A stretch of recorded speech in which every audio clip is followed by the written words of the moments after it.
Eu fui aprendendo com o correr do tempo que em todos os espaços onde a gente vai, pulsa uma vida tão fantástica e com tantas belezas como as nossas.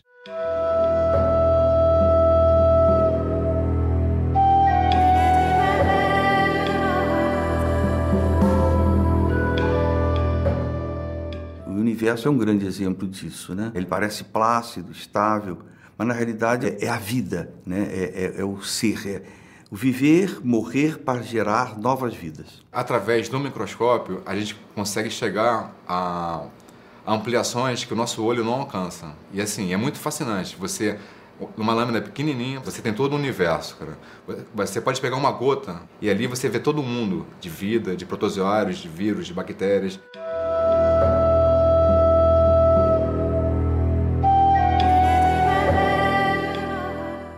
Um dos aspectos desse trabalho lá do Rio São Francisco foi procurar, né, fotografar as comunidades tradicionais, né? Os povos indígenas, os pescadores, né? O povo negro quilombola.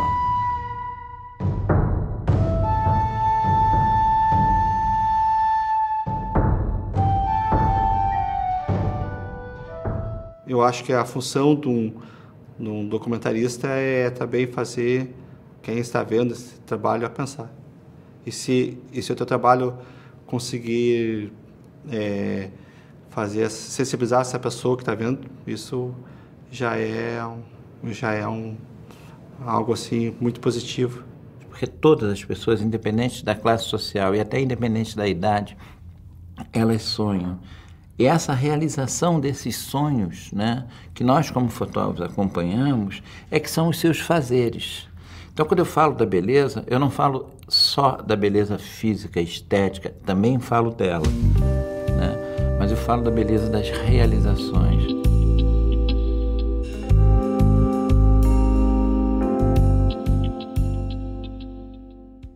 Eu tento documentar o exato momento em que o trauma se realiza na vida de uma pessoa ou de várias pessoas. E que naquele momento, aquela pessoa ou aquelas pessoas não existam mais. Né? A vida como ela se entendeu até hoje, ela não vai existir mais. Homens fotografados.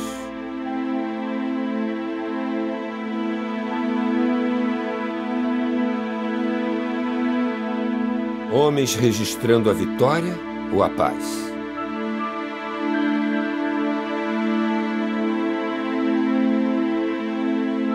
Quelle connerie la guerre, babaquice a guerra.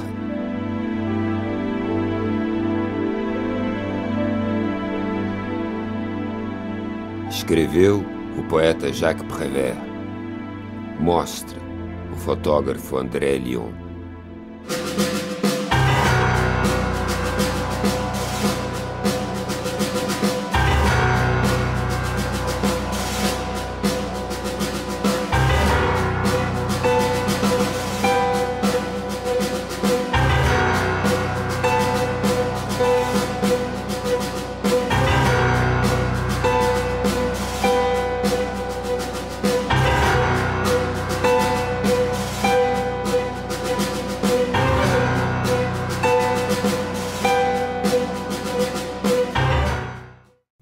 O universo pode ser medido em trilhões de quilômetros ou em milimicrons. Depende para onde se olha. Em todo momento, seja na micro ou na macro, quando a gente faz uma captura, a gente enxerga muita vida mesmo, assim, uma coisa muito interessante, assim. Às vezes eu até brinco, assim, eu estou vendo uma imagem, estou vendo um lago, estou vendo uma folha, estou vendo uma árvore, já estou imaginando que mundo tem ali dentro, assim, o que eu posso fotografar ali dentro.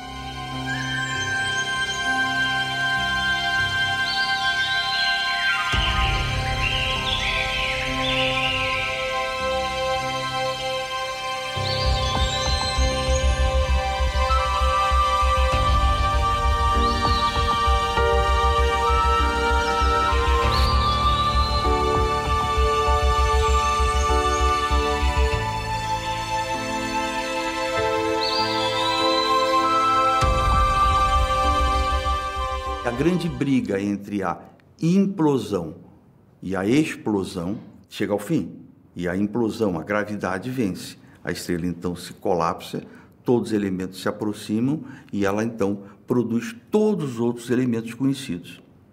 Dessa forma, se só existia hidrogênio e hélio, todos os elementos que existem agora no universo são produzidos nas estrelas.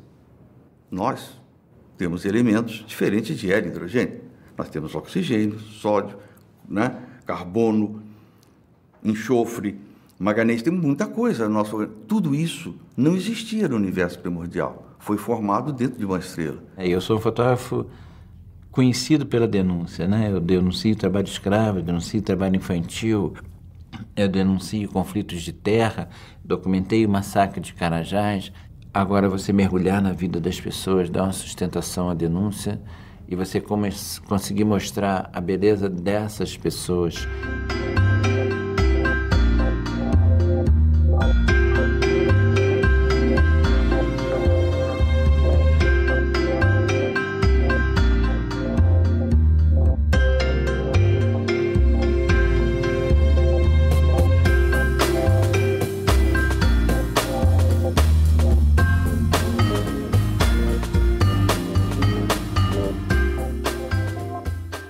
Somos o que fazemos, mas somos principalmente o que fazemos para mudar o que somos.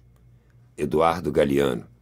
Percorrendo o bairro, vimos um casal de cadeirantes que começamos a olhar e começamos a perceber assim, algumas dificuldades. Só observamos assim, bons momentos, assim, como é que eles estavam transitando pela rua e as dificuldades que estavam enfrentando. Era um casal que tinha também um casal de filhos, um de 1 ano e a menina devia ter 4 anos. E chamou a atenção assim, o carinho, o cuidado que eles tinham com as crianças. E os dois com essas cadeiras transitando pelas ruas, entre carros, assim, sabe? Começamos a conversar, se aproximar deles lentamente. Foi um processo muito lento, porque é uma realidade assim, que tu não está acostumado. Tu vê, mas muitas vezes não enxerga.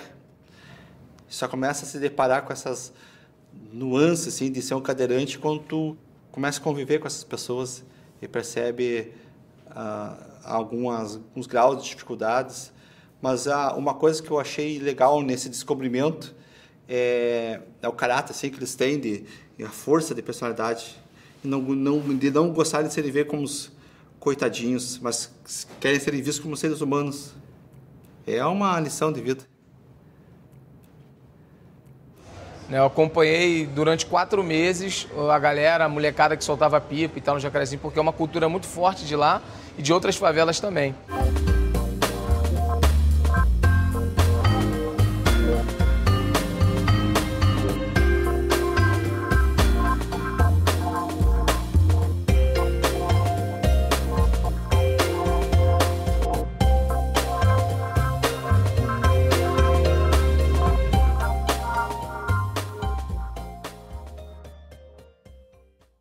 E um dos primeiros trabalhos eu fiz com uma colega, a gente foi pesquisar na periferia de Porto Alegre, um cirquinho pobre, muito pobre, circo de periferia. Então a gente foi 2, 3 vezes assistir o espetáculo, fotografar e entrevistar pessoas, né? Então tinha coisas absurdas. Por exemplo, o circo sempre tem um número que é com animal, hoje até está proibido, né? Mas nessa época era bizarro. O animal que o circo tinha era um porco. Então o número com o porco era fazer o porco dar a volta no picadeiro de joelhos.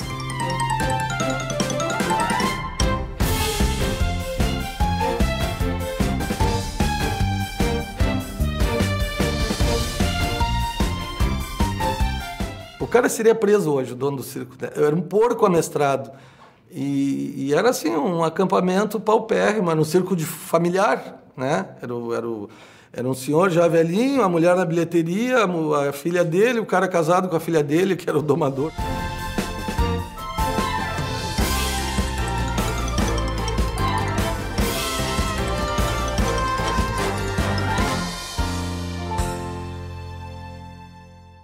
Vânia Toledo fotografou gente do Pantanal e gente da Ribalta. Eu fiquei muito bem impressionada com a capacidade que o pantaneiro tem de sobrevivência pessoal. Eles sabem cozinhar, costurar, o bicho que ele mata, ele faz o sapato, faz a roupa, faz a veste, ele sabe fazer silêncio, ele tem um olhar de profundidade. E eu falei, gente, que aguçamento que esse povo tem de olhar. Aí, em Campo Grande, eu montei uma tendinha branca com a minha maleta de fotografia virada para cima e fotografei todos à luz do meio-dia. Todo mundo que passava falava assim, eu estou fazendo um livro do Pantanal, você quer aparecer? E provavelmente nunca tinham sido fotografados, sentavam e pousavam para mim. E tinha uma entrega de olhar, tinha uma entrega de alma, uma coisa tão absolutamente genial.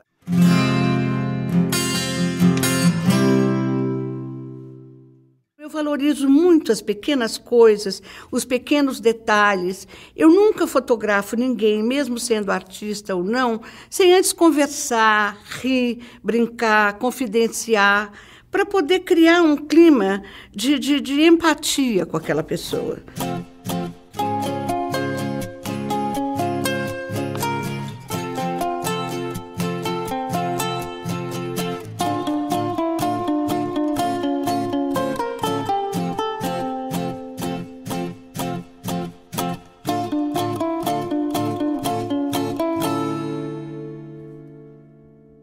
Por o Rio São Francisco ser um rio de caráter nacional, né, o maior rio brasileiro, aquele debate não deveria ficar reduzido a uma questão regional. E a gente encontrou inúmeros açudes grandes, enormes, com um monte de água, né, e esses açudes nunca secam, né?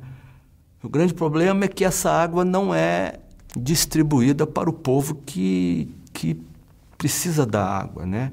Então é o seguinte, você vê que tem os açudes, mas que não tem nenhuma interligação através de adutoras entre um e outro, né? Ou seja, antes de fazer a obra, eles nem tentaram distribuir essa água que já existe nos açudes. Então a água é um fator de luta de classe, sim. Essa água serve a quem?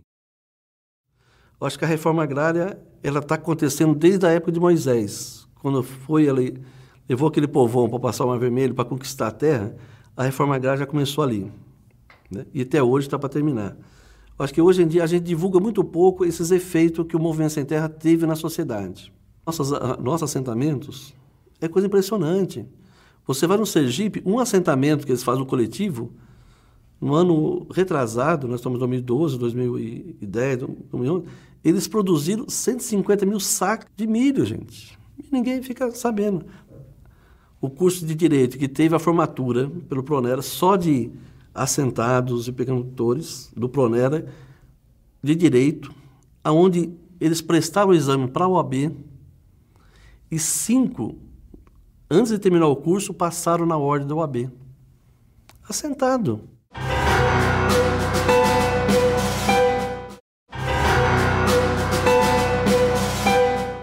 Vida e morte em um só movimento.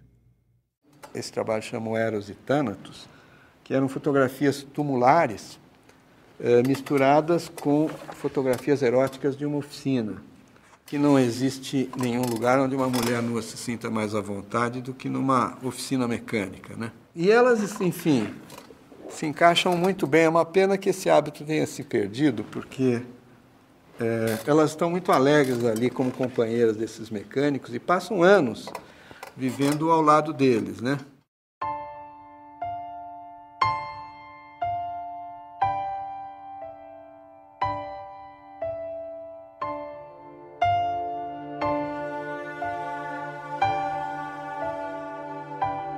Talvez a grande vocação da fotografia seja realmente ela se transformar em suporte efetivo. Quer dizer, ela está lá pendurada na parede, ela está lá quietinha, vamos dizer, mas ela está lá sempre companheira. Quer dizer, Neguinho põe a fotografia do filho na sua mesa, Neguinho pendura imagens para lhe fazer uma companhia silenciosa. Não me interessa documentar o astro ou documentar o objeto celeste apenas. É preciso que ele seja inserido num contexto. Quando eu faço fotografia de grande campo, eu procuro inserir esses objetos num campo mais amplo, para depois ir vê-lo isoladamente. O Sol vai perder a sua característica de estar calmo, aparentemente calmo e plácido, e ele vai começar a se inflar. E nesse crescimento, ele vai chegar a englobar a Terra. Tudo que está aqui vai desaparecer queimado na fogueira solar. E depois disso ele vai crescer, crescer. E aí, quando ele não se aguentar mais, ele vai retornar e vai ficar uma estrela pequena, queimando por bilhões e bilhões de anos, e nós estaremos desaparecidos há muito.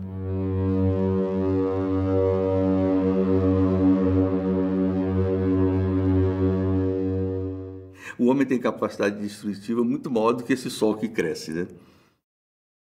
Tinha uma casa, né, cheia de soldados de Gaddafi, que eles tinham escapado de uma base e se abrigado dentro dessa casa. Dentro dessa casa tinham mais ou menos 100 soldados de Gaddafi. E os rebeldes começaram a bombardear essa casa de muito, muito, muito perto. E eu estava ali documentando isso. Em um momento, os rebeldes preparam um canhão para explodir o muro que estava bem na nossa frente, tipo 10 metros de distância. A bomba que aquele canhão dispara era uma bomba para destruir um tanque. E ali o fragmento dessa bomba matou esse rebelde. A horta foi atingida, a veia da horta, né? E eu estou filmando isso, fotografando e filmando, e nós conseguimos então resgatar o rebelde até uma garagem onde outros rebeldes estavam escondidos.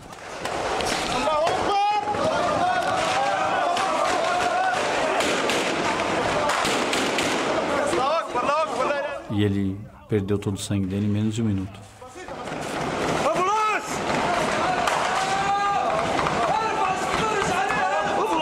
E uma bala atravessa a parede e o fragmento dessa bala me feriu aqui.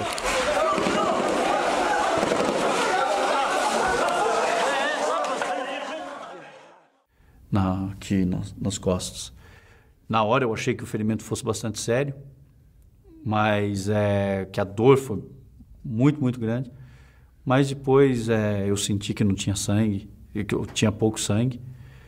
E falei, ok, vamos continuar trabalhando.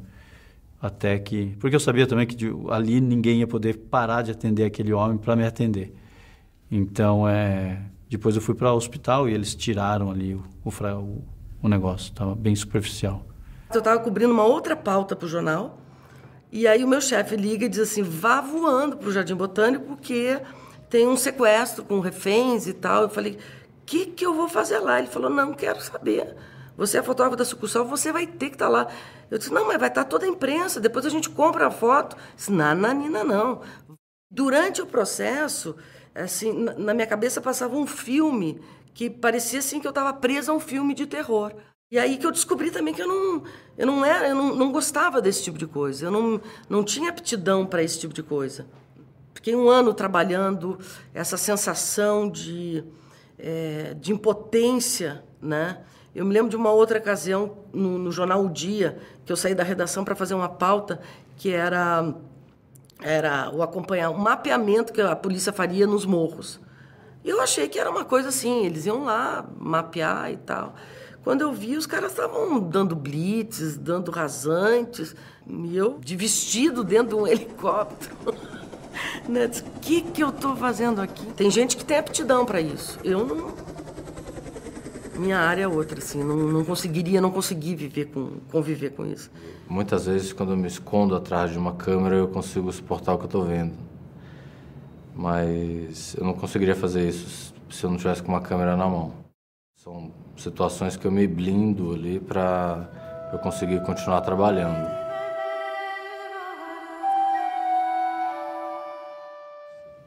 Os desastres naturais que eu cobri, eu acho que hoje eu mudei a razão de valores da minha vida, né? O que eu vivi, o que eu passei nesse período.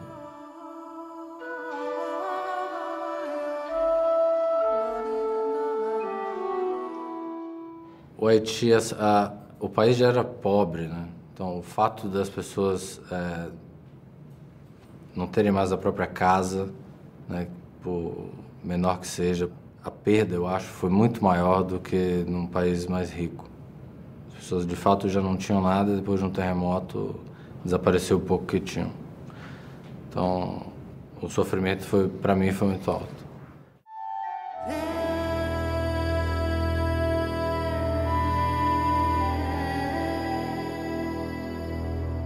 A série do Haiti, na verdade, eu não quis fotografar o que exatamente. Eu fotografei, claro, eu tenho fotos do Haiti, dos dias antes e depois e durante o terremoto, mas para mim o que representava aquilo tudo eram aquelas roupas que eu via no chão e que são reais. Eu transformo ela para dar guerreote, eu faço isso, faço aquilo, mas elas são reais. E para mim, aquilo, mais do que todo o resto, aquelas roupas que parecem corpos esvaziados e abandonados, para mim aquilo era a representação.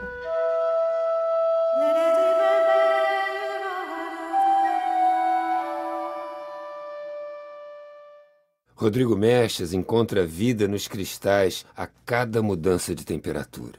Foi um material chamado EDTA. É um material, são cristais. Esse material, nós pegamos esse material numa lâmina, botamos numa estufa e aquecemos. Aí quando eu botei no microscópio, ficou mais ou menos entre 1 hora e 1h30 mudando de cor, padrão de cor, cristais, é como se estivesse em evolução. Assim, foi um momento assim, muito legal. Assim.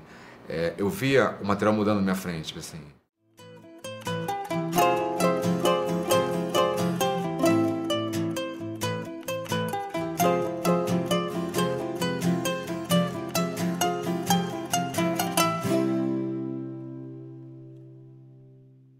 Nós somos parte de uma estrela. Somos pó, poeira de estrelas. E essa é a eterna luta da vida e da morte. Nós vamos, como no nosso Sol, também chegar ao seu fim, ao seu ciclo. Ele vai nos englobar e vai nos destruir completamente. E voltaremos, os nossos elementos serão novamente distribuídos no universo para irmos para outros lugares, outras paragens, quem sabe em outros, junto a outros sóis, formar outros planetas e outros seres, enfim. Esse é o ciclo da vida.